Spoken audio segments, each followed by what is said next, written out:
자, 이 한 주간 우리 가운데 성취하실 하나님의 말씀, 신약성경 마태복음 9장 14절부터 17절까지 말씀입니다. 신약성경 마태복음 9장 14절부터 17절까지 말씀 제가 봉독하도록 하겠습니다. 그때에 요한의 제자들이 예수께 나와 이르되 우리와 바리새인들은 금식하는데 어찌하여 당신의 제자들은 금식하지 아니하니까? 예수께서 그들에게 이르시되 혼인집 손님들이 신랑과 함께 있을 동안에 슬퍼할 수 있느냐? 그러나 신랑을 빼앗길 날이 이르리니 그때에는 금식할 것이니라. 생배 조각을 낡은 옷에 붙이는 자가 없나니 이는 기운 것이 그 옷을 당기어 헤어짐이 더하게 되며 새 포도주를 낡은 가죽 부대에 넣지 아니하나니 그렇게 하면 부대가 터져 포도주도 쏟아지고 부대도 버리게 됨이라. 새 포도주는 새 부대에 넣어야 둘이 다 보존되느니라. 이는 살아계신 하나님의 말씀입니다. 아멘. 자, 오늘 마태복음 9장 14절부터 17절까지 이 본문의 말씀을 통해서 우리가 함께 은혜 나누고 해답을 얻고 미션으로 붙잡을 말씀의 제목은 하나님의 복음으로 날마다 새롭게 라는 제목으로 함께 은혜 나누고 해답을 얻고 미션을 붙잡게 되기를 바랍니다. 하나님의 복음으로 날마다 새롭게 되어져야 될 것입니다. 자, 먼저 우리 신앙 고백하도록 하겠습니다. 예수는 그리스도, 우리는 하나님의 자녀, 그러므로 모든 문제 끝, 마귀야 가라, 남은 인생 하나님 영광을 위하여. 아멘. 날마다 매일같이 우리 구원이 어떻게 이루어졌는지 확인하고 그 감격과 또 확신 속에서 날마다 승리하는 저와 여러분 되어야 되겠습니다. 예수는 그리스도. 왜 예수가 그리스도입니까? 왜 우리는 이토록 예수를 그리스도라고 부르냐 그 말이죠. 그리스도란 말은 그냥 헬라어로 기름 부음 받은 자라는 뜻이란 말이에요. 기름 부음 받은 자. 기름 부음 받은 자, 누구에게 기름을 부었냐? 선지자, 제사장, 왕, 이 세 가지 직분을 세울 때에 기름을 부었어요. 기름을 부어서 직분을 세웠단 말이에요. 그 기름은 뭐냐고, 이제 성령을 의미하기도 하는데, 이 성삼위 하나님께서 이 그리스도로 역사하신다 그 말이죠. 그래서 말씀을 이루시고 구원의 역사로 성령의 권능으로 무엇 하시느냐? 인생의 구원을 위하여 인생의 과거, 현재, 미래 모든 죄와 저주, 사망 권세, 지옥 배경, 사탄의 세력, 흑암 권세 다 무너뜨리는 이름이 그리스도란 말이에요. 아멘. 이 그리스도를 영접하여 우리가 하나님의 자녀가 됐죠. 하나님의 자녀가 되는 순간 뭐냐? 성삼위 하나님이 나와 함께 하시고 나의 삶 속에 역사하셔서 내 삶을 인도하시고 우리가 그리스도 이름 가지고 기도할 때마다 응답하시고 그리스도 이름 가지고 기도할 때마다 흑암 세력이 떠나가고 하나님의 역사가 일어난단 말이에요. 이 사실을 매일 확인하는 겁니다. 그리고 확신하는 거예요. 모든 문제 끝났구나. 그런데 뭐예요? 마귀가 지금도 속이기 때문에 영적 싸움 제대로 누리면서 남은 인생 하나님 영광을 위하여 우리가 살면 되는 것입니다. 먹든지 마시든지 무엇을 하든지 하나님의 영광을 위하여. 우리가 먹는 이유도 잠자는 이유도 또 우리가 살아가는 모든 삶의 이유가 뭐냐? 하나님의 영광을 위하여. 나의 유익을 위하여 사는 것이 아니고 하나님 나라를 세워가는 그 일에 우리가 인도받는 것입니다. 할렐루야. 그래서 매일 도전하는 거예요. 도전. 우리가 이 땅에 살아가는 동안 이 삶이 안 되어지는 구조 속에 있기 때문에 안 되어지는 그 시스템 속에 있기 때문에 도전해야 되는 거란 말이에요. 도전. 속지 말고 고백하고 선포하며 운명이 개혁된 그 축복을 누리게 되기를 주님의 이름으로 축복합니다. 자, 하나님의 복음으로 날마다 새롭게. 하나님의 사람이 추구해야 될 것은 변질이 아니에요. 변질이 아니고 변화, 갱신을 추구해야 되는 겁니다. 성경에 구약에 보니까 아브라함 가문을 하나님이 부르셨잖아요. 동시대 욥이라고 하는 사람도 있었는데 동방의 의인이라 칭해지는 그 욥을 부르신 게 아니고 저 갈대아 우르에서 우상단지 만들어서 파는 그 집안의 아들을 불렀다면 아브라함을 불러내어서 너는 본토 친척 아비집을 떠나 내가 네게 지시한 그곳으로 가라 라고 말씀하시면서 불러내셨어요. 이 아브라함을 부르셨는데 이 아브라함 가문을 택하셨단 말이에요. 이 아브라함 가문이 문제는 갱신이 안 될 때마다 변화의 흐름 속으로 들어가지 못할 때마다 어려움을 당했다는 사실이에요. 아브라함은 늘 의식주 문제 때문에 어려움을 당했어요. 하나님의 부름을 받고 길을 떠나긴 했는데 본토 친척 아비집을 떠나라 해서 탁 떠났단 말이에요. 떠난 것까지는 잘했어. 근데 본토 떠난 건 잘했어. 아비집 떠난 것도 잘했어. 근데 모든 소유 다 내려놓고 빈몸으로 나와라 그랬는데 다 끌고 나온 거예요. 왜? 그 당시는 족장시대이기 때문에 쪽수가 많아야 세력이 커야 살아남을 수 있는 시대였단 말이에요. 거기에 호를 단신으로 나오라 그러면은 이게 죽으라는 소리지. 아브라함 입장에서는 그런 거란 말이에요. 그러니까 나오기는 나왔는데 그냥 자기 수준으로 나온 거예요. 그러니까 이제 나왔는데 나오고 나서 보니까 어디로 갈지도 모르고 그냥 지시하신 곳으로 가야 되는데 나오다가 보니까 점점 세상에 기근이 들기 시작하는 거예요. 그래서 곡식이 많고 살기 좋은 곳 애굽 땅으로 내려가게 된 겁니다. 지시하신 땅은 거기가 아닌데 영판 다른 곳으로 내려간 거예요. 왜? 먹고 살아야 되니까. 의식주 문제. 거기 가서 무슨 일이 벌어졌어요? 아브라함한테. 이 애굽의 왕이 아브라함의 그 아내를 보고 아리따움을 보고 반해가지고 이제 마음에 탁 둔 거예요. 누구냐 물어본 거라면. 그랬더니 아브라함이 이게 눈치가 보니까 내가 말 잘못하면 죽을 것 같거든. 그러니까 내 누이입니다. 그러니까 목숨은 보존했는데 네 누이니까 그럼 나한테 시집 보내라 이렇게 된 거란 말이야. 말이 되냔 말이지. 응? 부인 뺏기고 망신당하고. 그런데 하나님은 아브라함 편이라 이 애굽 왕을 애굽 왕한테 하나님이 경고하시고 깨닫게 하시고 그래가지고 다시 아무 일 없이 아브라함 안에 돌려받고 회복은 됐지만 망신당했잖아요. 하나님의 사람의 그 가치를 뚝 떨어뜨렸다니까 이 아브라함이. 자, 그리고 또 뭐예요? 이삭은 좀 이렇게 어떤 갱신이 안 되거나 그랬던 건 없는 것 같아요. 무난하게 흐름을 탔어요. 이게 묵상의 사람이라 이 사람은. 그리고 야곱, 그 이후에 야곱은 가장 갱신이 안 됐던 인물. 그래서 야곱의 생애 고백을 들어보면 내 나이가 100 몇 살인데 험악한 세월을 살았다. 바로왕 앞에서 그렇게 고백을 하잖아요. 험악한 세월을 살았다. 그러면서 그 이후에 아브라함 가문의 후대들이 이스라엘 민족 아니겠어요? 이스라엘 민족이 어떻게 됐어요? 요셉 이후로 요셉을 알지 못한 새 왕이 일어나서 노예가 되고 노예 상태에서 언약을 회복하고 빠져나와서 광야길에 가는데 하는 거야? 갱신이 안 되냐? 광야길 가는데 갱신이 안 돼. 계속 애굽을 그리워하고 옛적의 그 삶, 자기들의 삶이 좋았던 거, 고기도 먹고 풍족하게 살고 여유 있고 이게 너무 좋은 거예요. 근데 말씀 따라 나왔는데 광야길이거든 이게. 그게 너무 힘들고 싫은 거예요. 말씀 내 흐름을 따라가면 되는데 그 흐름을 타고 가지를 못하고 계속 불평하고 불만하고 하나님을 원망하고. 모세를 향해서 원망의 말을 냈었는 건 곧 하나님을 향한 원망이니까. 결국에는 어떻게 됐어요? 애굽 땅에서 살았던 1세대들은 광야에서 다 죽어버렸다니까. 1.5세와 2세들만 들어간 거예요. 가나안 땅에.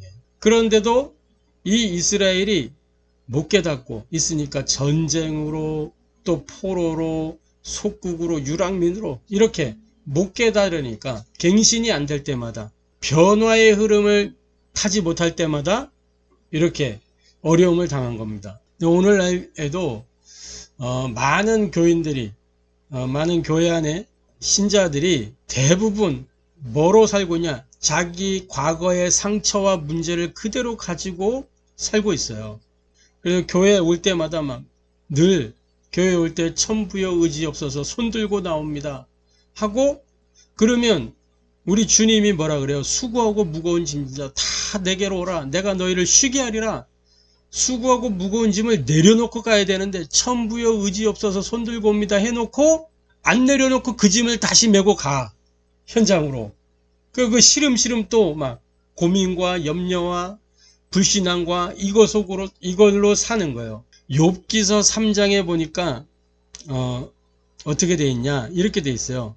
욥이라는 사람이 동방의 의인이었어요. 그죠? 아브라함과 동시대에 살고 있었단 말이에요. 동방의 의인으로 칭해졌어요. 그러니까 아주 믿음이 좋은, 믿음이 좋다 나쁘다 그렇게 표현하기는 좀 애매하지만 어쨌든 믿음의 사람이었다는 대표적인 인물이에요. 그 시대에.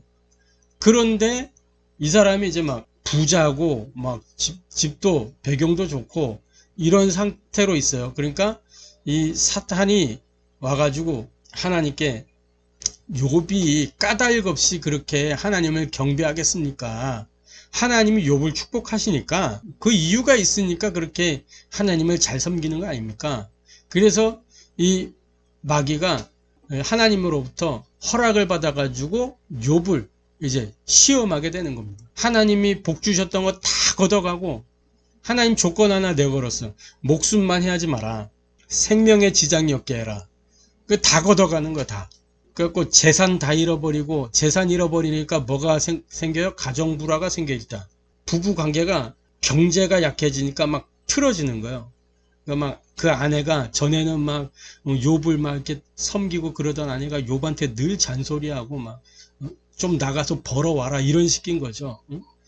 그래가지고 욥이 막 신세한탄을 하고 막 그러기도 하고 또 자식들도 다 잃고 자기 몸에 또 뭐 여러 가지 질병이 찾아오고 막 이런 상황까지 오게 된 거야. 거기서 막 신세한탄하고 그러는 속에서 욥의 고백이 있어요. 욥기서 3장에 보면은 3장 5절 26절에 이렇게 되어 있습니다. 내가 두려워하던 그것이 내게 임하고 내가 무서워하는 그것이 내 몸에 미쳤구나.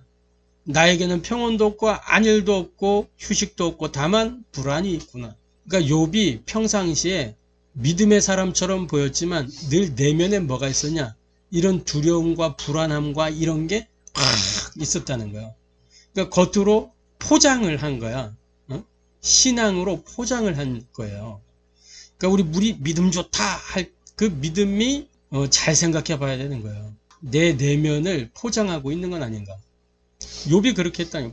내가 두려워하던 그것이 내게 임하고 평상시에 그 두려움 속에 있었다는 거예요. 그러니까 예배를 드리는데 자기 자녀들이 막 잔치하고 이렇게 했단 말이에요. 그 이후에 하나님께 제사를 드려요. 욥이.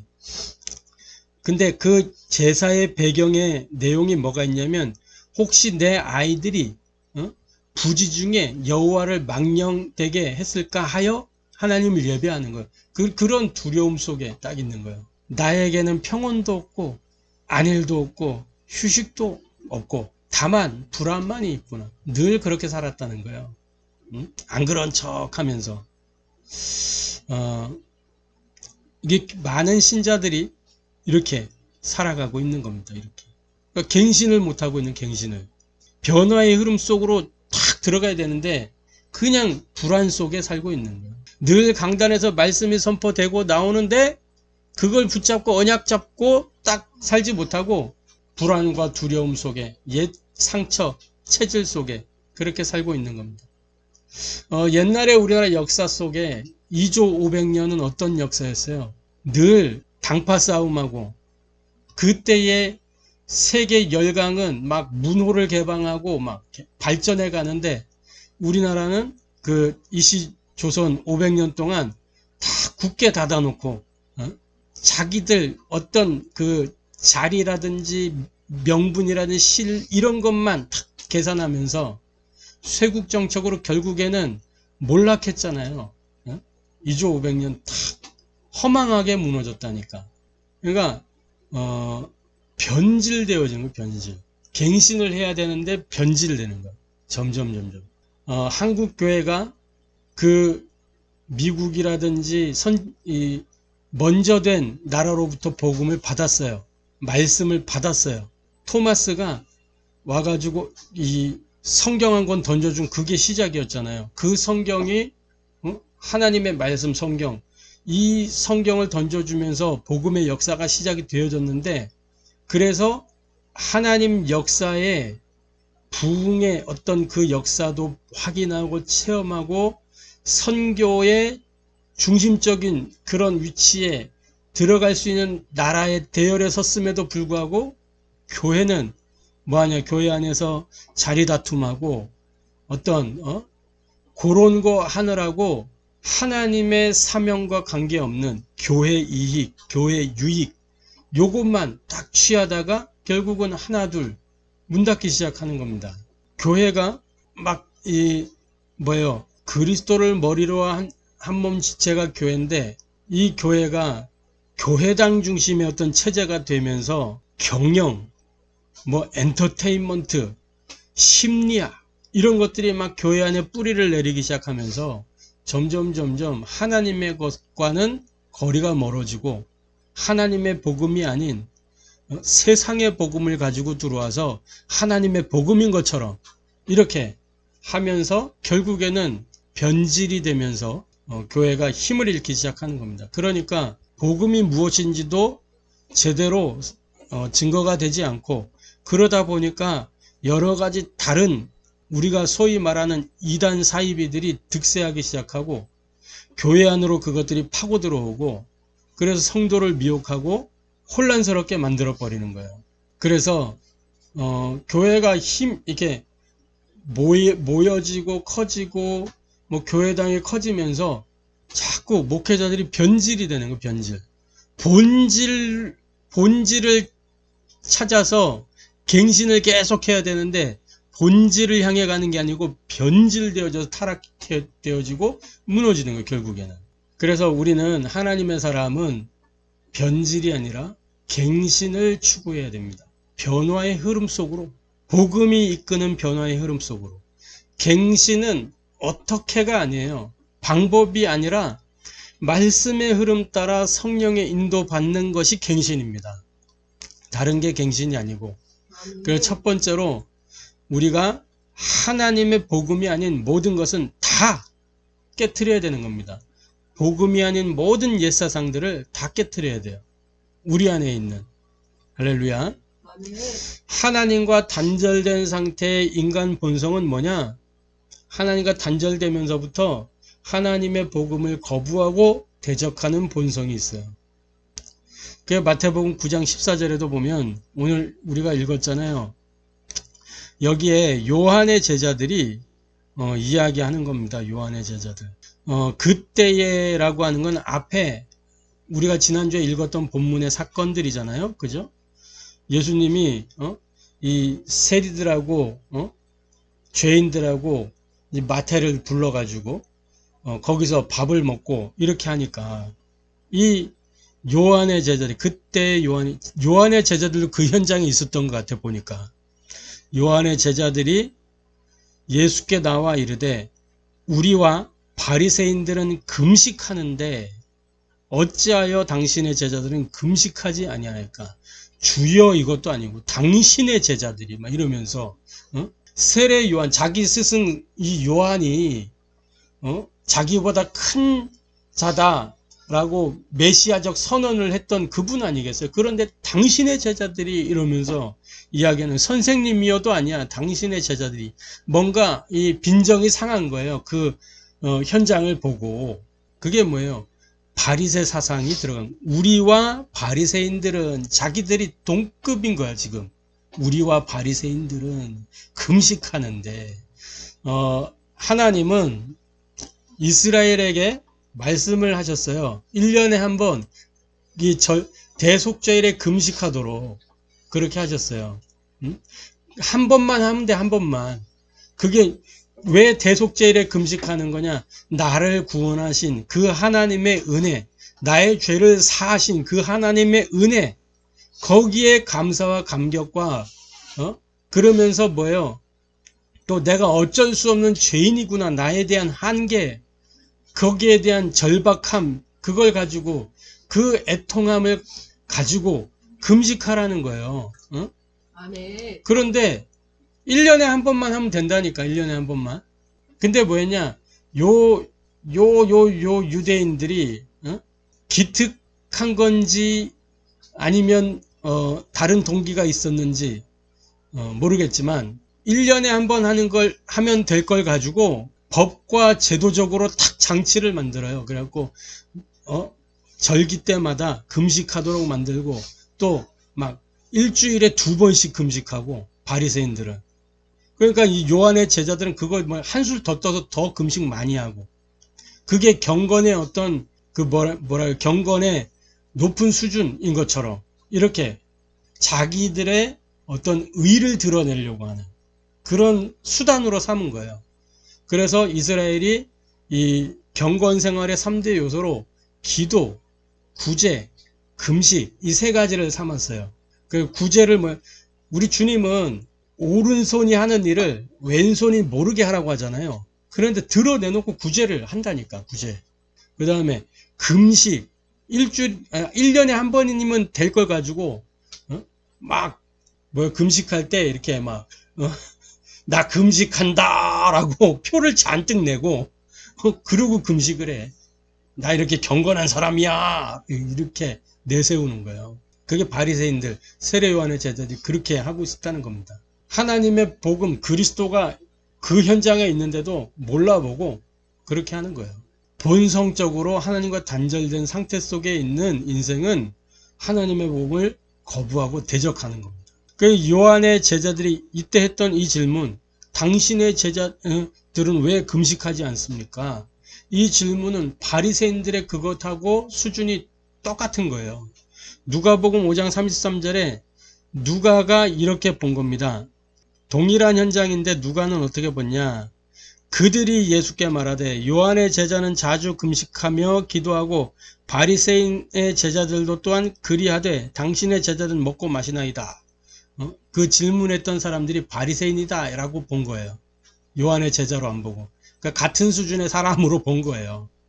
저와 여러분이 이렇게 옛것을 고집하고 있으면 뭐냐? 흐름을 놓치게 돼요.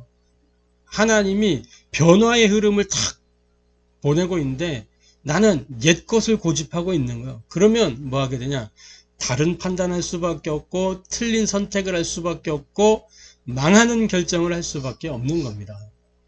그래서 결국에는 이 요한의 제자들이, 바리새인들이 예수님을 십자가에 못 박히는데 거기에 요한의 제자들이면 무슨 일이냐 하면서 막 로마 군인들하고 막 붙어서 싸우기라도 해야 될 텐데 안 그러고 동조했다니까. 그리스도를 십자가에 못 박은 거예요, 이들이. 경건한 척하면서. 저와 여러분 오늘 하나님의 복음이 아닌 모든 옛사상을 다 깨트리는 그 은혜 있게 되기를 바랍니다. 아멘. 두 번째로 하나님의 복음은 임시적인 응급처치가 아니라 근원적인 치유, 회복, 변화입니다. 할렐루야. 아멘. 그래서 유대인들, 바리새인들 특히 또 이 바리새인 둘째 가람은 서로와 이 세례 요한의 제자들, 율법의 아주 대가들이었단 말이에요. 근데 그 율법은 네가 죄인이야? 이거를 알게 할 뿐이지 죄 문제를 근원적으로 해결하지 못하는 거예요. 죄 문제는 무엇으로만 해결됩니까? 하나님의 복음이 아니고는 해결이 안 되는 거예요. 창세기 3장 15절 여자의 후손 메시아 그리스도, 이 메시아 그리스도 아니고는 안 된단 말이에요. 가죽옷을 지어 입도록 만들어 주셨어요. 그 가죽옷은 언제까지냐? 이 여자의 후손 메시아 그리스도가 올 때까지만인 거예요. 그 이후에도 자꾸 가죽옷을 입으려고 그러면 안 된다니까. 이 가죽옷은 한계가 있는 거, 영원한 옷이 아니에요. 기워 입어야 돼, 자꾸. 보수를 해야 돼. 율법이 복음이 아니란 말이에요. 그래서 누구도 하나님의 복음이 아니고는 하나님 나라를 누릴 수가 없습니다. 율법 가지고 어떻게 하나님 나라를 누릴 수 있어요? 율법은 뭐냐? 하나님 나라에서 바르게 사는 삶의 원리인 거지. 요한복음 15장 5절 이렇게 기록합니다. 우리 주님이 직접 하신 말씀이에요. 나는 포도나무요 너희는 가지라. 그가 내 안에 내가 그 안에 거하면 사람이 열매를 많이 맺나니 나를 떠나서는 너희가 아무것도 할 수 없음이라. 다른 거 붙잡으면 안 된다 그 말이죠. 하나님의 복음 아니고는 아무것도 할 수가 없는 거예요. 그래서 예수님은 이 요한의 제자들이 던진 그 질문에 세 가지 비유로 답을 하셨습니다. 오늘 우리가 읽은 본문 속에 잘 나타나 있죠.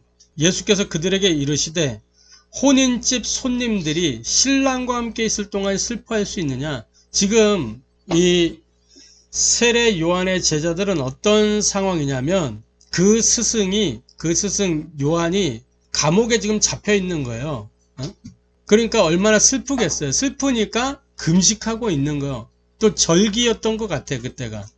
그래서 금식하고 있는데 예수님의 제자들은 이렇게 먹고 마시고 즐거워하냐. 우리는 이렇게 슬픈데 적어도 예수님은 그렇게 하면 안 되는 거 아니냐. 친척이지 않냐. 뭐 이런 거 다 내포돼 있는 거죠. 친척이잖아요. 예수님하고 요한이. 그러면 슬픔 속에 동참하셔야지. 왜 금식 안 하고 이렇게 지금 하는 겁니다. 여기에 지금 혼인잔치 비유를 하시는 거예요. 혼인집 손님들이 신랑과 함께 있을 동안 그 신랑이 누구예요? 예수님을 얘기하는 거예요. 슬퍼할 수 있느냐? 혼인잔치가 딱 일어나고 있는데 그 기쁨의 자리에서 금식하고 그러면 되겠냔 말이죠. 지금은 그런 시간표라는 거예요. 변화의 흐름이 왔다. 좀 깨달아라. 예수님이 말씀하시는 거야. 하나님의 은혜의 복음의 시대가 열렸지 않냐 지금. 그러면서 생배 조각 얘기를 하시는 겁니다. 생배 조각을 낡은 옷에 붙이는 자가 없나니. 이 새 천을 낡은 옷에다가 기우면은 어떻게 돼요? 이 새로운 이 천은 뭐예요? 질기단 말이에요. 근데 그걸 기워가지고 만약에 빨래를 했다 그러면 이제 다 뜯어지는 거지 또. 그러면 새로운 옷 조각도 버리고 그 낡은 옷도 버리게 되고 둘 다 성하지 못하는 거예요. 지금 이제 그거를 얘기하는 겁니다. 율법 가지고 되는 거 아니야.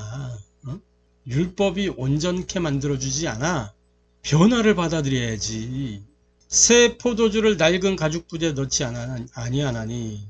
율법이 필요 없다 그런 이야기가 아니에요. 이게 율법의 본질, 그 본질을 회복하고 형식주의로 치우치는 게 아니라 그리스도 안에서 그리스도와 함께 하나님 나라를 이루어가는 이 새로운 흐름, 이게 이제 시작이 됐다 그 말이에요. 낡은 가죽 부대에 새로운 포도즙을 넣게 되면 어떻게 돼요? 포도즙을 짜가지고 이스라엘은 물이 없기 때문에, 귀하기 때문에 포도즙을 짜서 가죽 부대에 넣어가지고 보관하면서 마신다면 물 대신 마시는 거예요. 이 포도즙을 가죽 부대에 넣으면 그 안에서 산화작용이 일어난단 말이에요. 근데 신선한 포도즙을 낡은 가죽 부대에 넣으면은 산화가 일어나면서 가죽 부대가 낡아져 있는데 산화가 더 일어나니까 어떻게 돼요? 찢어지고 터지면서 이 포도즙도 쏟고 부대도 틀어지고 이렇게 되는 거예요. 그냥 그대로 두면 되는 건데 그걸 깨달으라고 요한의 제자들이 그 던진 질문에 답을 주신 겁니다. 왜 금식하지 않느냐? 그 답을 이걸로 주신 거예요.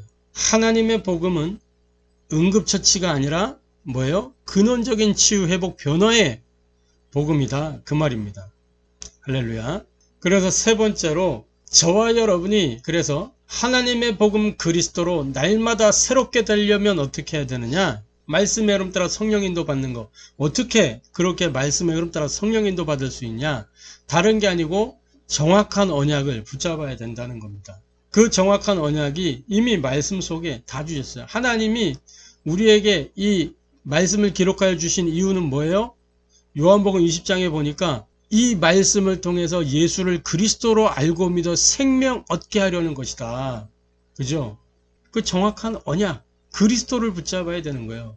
138 그리스도를 통해서 뭐예요? 하나님 나라, 성령의 역사로 이루어진 세계복음화, 이게 언약이란 말이에요. 언약. 이거를 붙잡아야 되는 거예요. 우리가 오직 해야 될 거, 그리스도, 하나님 나라, 성령 충만. 할렐루야. 성령 충만을 통해서 무엇이 이루어지는 거예요? 오직 성령이 너에게 임하시면 권능을 받고 땅끝까지 증인이 되리라. 이게 우리가 오직이 해야 되는 비밀이란 말이죠. 그리스도 안에서 내가 하나님의 망대가 되는 겁니다. 딱 정확한 언약을 붙잡으면. 그리고 뭐예요? 정확한 시작을 하는 겁니다. 사도행전 1장 10절 초대교회가 정확한 시작을 했어요. 나중에 변질돼서 그렇지. 바울팀이 그래서 정확한 시작을 하고 인도받아서 정확한 언약을 붙잡고 시작을 했어요. 하나님 바울팀을 통해서 로마 복음화, 세계 복음화 문을 열어가신 겁니다. 이 초대교회가 자꾸 가는 곳마다 복음을 막는 거예요. 갱신을 못해. 바울팀 가는 곳에 베드로 팀이 나타나가지고 그래도 유대인답게 살아야지. 그러면서 할례 얘기하고 막 이러고 있었다니까.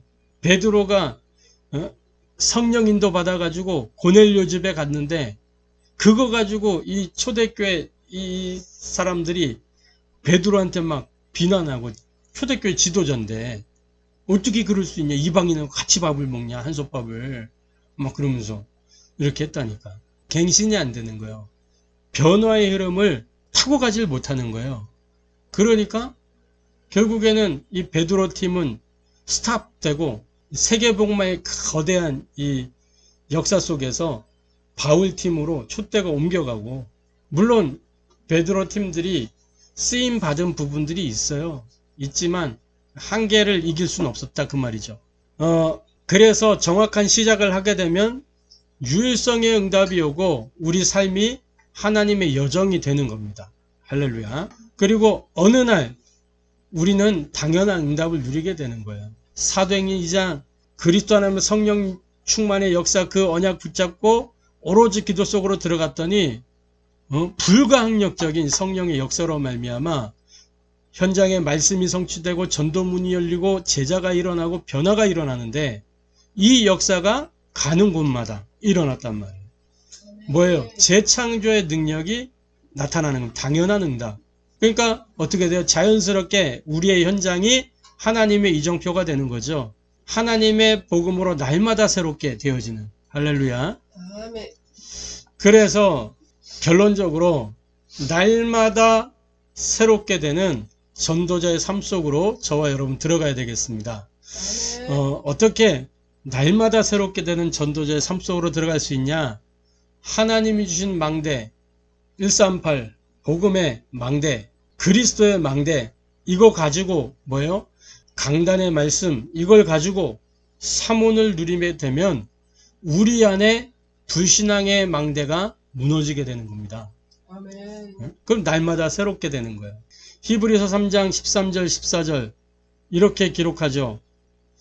오직 오늘이라 일컫는 동안에 매일 피차 권면하여 너희 중에 누구든지 죄의 유혹으로 완고하게 되지 않도록 하라. 우리가 시작할 때 확신한 것을 끝까지 견고히 잡고 있으면 그리스도와 함께 참여한 자가 되리라. 우리 안에 불신앙의 망대가 싹 무너지는 겁니다. 그리고 또 뭐예요? 하나님의 여정 속에서 삶 집중을 누리게 되면 우리 삶의 사탄의 망대가 다 무너지는 것입니다. 할렐루야. 우리 삶이 하나님의 여정이잖아요. 근데 우리 삶 속에 사탄이 견고한 요새를 지어놨다니까. 이게 무너져야 되는 거예요. 뭘 통해서? 삶 집중. 우리의 밤 시간, 아침 시간, 낮 시간에 말씀 기도 현장에 딱 집중하면서 할렐루야. 아멘. 이 축복을 누리게 되기를 주님의 이름으로 축복합니다. 아멘. 자, 마지막으로 하나님의 이정표를 따라서 서밋타임을 누리게 되면 우리 현장의 흑암의 망대가 무너지게 되어 있습니다. 시편 18편 말씀을 보니까 이렇게 되어 있어요. 시편 18편 28절에서 30절에 뭐라고 되어 있냐? 주께서 나의 등불을 켜시며 여호와 내 하나님이 내 흑암을 밝히시리이다. 내가 주를 의뢰하고 적군을 향해 달리며 내 하나님을 의지하고 담을 뛰어넘나이다. 하나님의 도는 완전하고 여호와의 말씀은 순수하니 그는 자기에게 피하는 모든 자의 방패시로다. 우리의 흑암 방대가 무너지는 겁니다. 시편 112편 4절에는 이렇게 기록하고 있어요. 정직한 자들에게는 흑암 중에 빛이 일어나나니 그는 자비롭고 긍휼이 많으며 의로운 이로다. 흑암 중에 빛이 일어나는 정직한 자들에게 하나님의 이정표 따라 서밋타임 누리면 흑암의 왕대가 무너지는 것입니다. 할렐루야. 그래서 하나님의 복음으로 날마다 새롭게, 어떻게? 날마다 새롭게 되는 전도자의 삶을 가지고, 할렐루야, 이 은혜 누리게 되기를 주님의 이름으로 축복합니다. 기도하겠습니다. 하나님께 감사를 드립니다. 하나님의 복음으로 날마다 새롭게 되는 비밀 속으로 들어가도록 성삼위 하나님 역사하여 주옵소서. 하나님의 사람은 변질이 아닌 변화의 흐름을 타고 가는 갱신을 해야 되는데, 하나님, 우리가 말씀의 흐름을 따라 성령의 인도를 받는 이 갱신 속으로, 변화의 흐름 속으로 들어갈 수 있도록 은혜를 더하여 주옵소서. 우리를 근원적으로 치유하시고 회복하려고 변화시키시는 그 복음을 우리가 붙잡고 날마다 주시는 강단의 말씀 속에서 날마다 새롭게 되는 그 전도자의 삶을 누리도록 은혜를 더하여 주옵소서. 살아계신 주 예수 그리스도의 이름으로 기도합니다. 아멘.